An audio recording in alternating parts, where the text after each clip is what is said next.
This week we made our return trip to the Magic Mile of New Hampshire Motor Speedway, a track where both of our drivers have won in the past, and Brian came close to winning again this weekend, leading 15 laps and having one of the best handling race cars out of the entire field. Now Clint Boyer and the 5 Energy boys didn't fare so well. They finished right where they started, 14th place. Clint battled a tight center handling race car all day, and before the race he even said that on these short tracks you've got to have a car that can roll through the corners.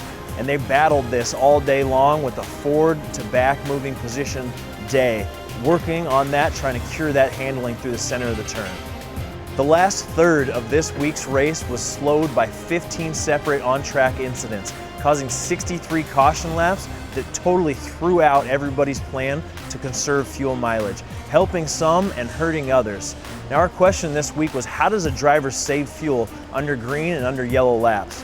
When we're in fuel conservation mode, it starts the minute our driver leaves the pit stall.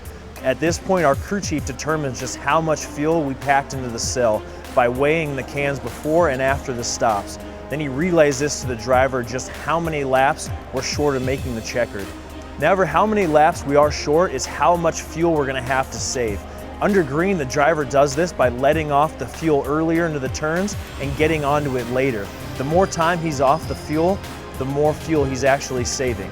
Now under yellow, it's opposite of this. He'll be cutting the car off and on as many times as possible and coasting around the racetrack to conserve fuel.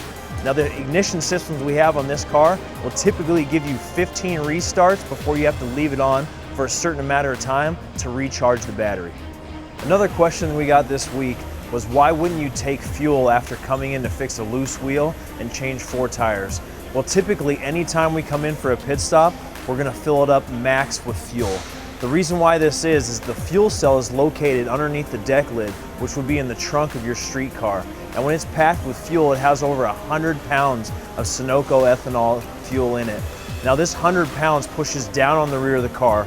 The lower you have the rear of the car, the lower the spoiler is in the air and the faster it goes. The only time that we wouldn't fill these cars up would be if the pit call that was called to us could be executed faster than it could to fill the car, so we wouldn't wait on fuel. This is when strategy comes into play, where if you're trying to gain track position off a pit road.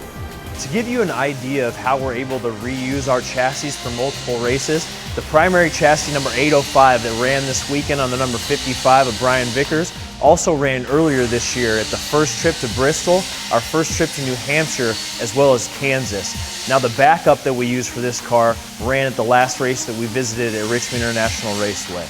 Remember that this week is the last race of the Eliminator round, where 4 chase drivers are going to be eliminated after our trip to the Monster Mile.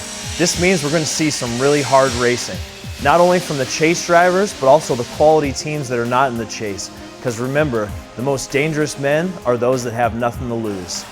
So this week, after we compete in the AAA 400 at Dover International Raceway, please submit your questions to all of our social media channels using the hashtag AskMWR.